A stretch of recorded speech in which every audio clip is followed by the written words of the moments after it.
Hi, I'm here with Mary Camarillo, who's going to read and chat about her poem, King of California at Sweetwater Community Church. Thank you. King of California at Sweetwater Community Church. Guitar strings reflecting, water rippling over rocks in the green Kern River. Petals still weeping like canyon winds, haunting scrub oak trees. Voice ringing absolute as gospel bells, echoing off deer grass hillsides. Secrets learned at some devil's crossroad, magic made from 10,000 hours of journeyman's work. The hairs on the backs of our necks rise and testify. We are changed.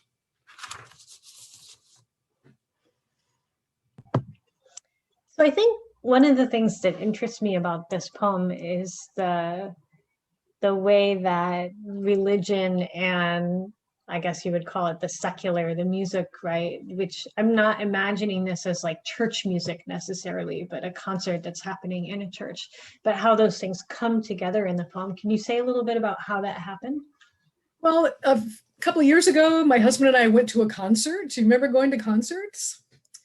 And it was at this church in Sweetwater, California, which is a small town east of San Diego. And this church is amazing. It's got this huge arch ceiling. So the acoustics are terrific. And the people that night just sat quietly. They didn't talk to each other. They didn't eat. They didn't drink anything. And photographs were not allowed. So it was very, very peaceful. The artist that night was Dave Alvin, who, if you're not familiar, he's a singer-songwriter from Downey, California. He and his brother Phil formed the Blasters back in 1979. And I love his music. He calls his lyrics as a cross between Charles Bukowski and Raymond Chandler. So he plays with a lot of different people now, but that night, my favorite song was King of California. And it's a story in first person. It's about a gold miner. And just the combination of his guitar and he's got a kind of a gravelly voice, and then the acoustics, it was really haunting. So that's what I tried to capture. I don't know. I don't really think of myself as a poet. I'm used to writing longer, and having more words and space, but I couldn't take pictures that night, so I tried to capture it in a poem.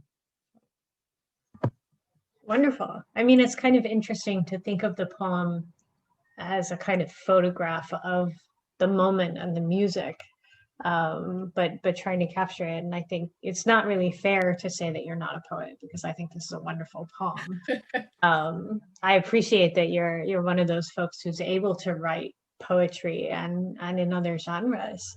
So do you have any other projects you want to tell us about? Well, yes, I have a novel coming out this year. Thank you for asking. It's called The Lockhart Women, and it's a family story that takes place in Huntington Beach, California. It's a working class family. It's centered around the post office, and it starts on the night of the O.J. Simpson chase through Southern California, when the family falls apart because the father announces he's leaving them for an older and less attractive woman. So the mother sits down on the couch and gets hooked on the O.J. trial. A lot of people did that in those days, and she has two teenage daughters that kind of run amok, and the family falls apart and comes back together again. So yeah, it's exciting. One of the questions I've been asking all the writers is about their writing process, because we have a lot of students who access the ear, and they're always curious what that's like. So can you say a little bit about either the poem or your novel, or both? Well, my process, I guess, I was really lucky to be in Richard Bosch's community workshop a few years ago. And he made a point of reminding us to at least touch the work every day, even if you don't, even if it's only for 10 minutes, just to stay involved with it. So that's really what I try to do as far as a process. I mean, I would love to be able to say I write 4 hours every day, but realistically, life happens, But as long as I can sit down and be with it every day, I feel like that's success.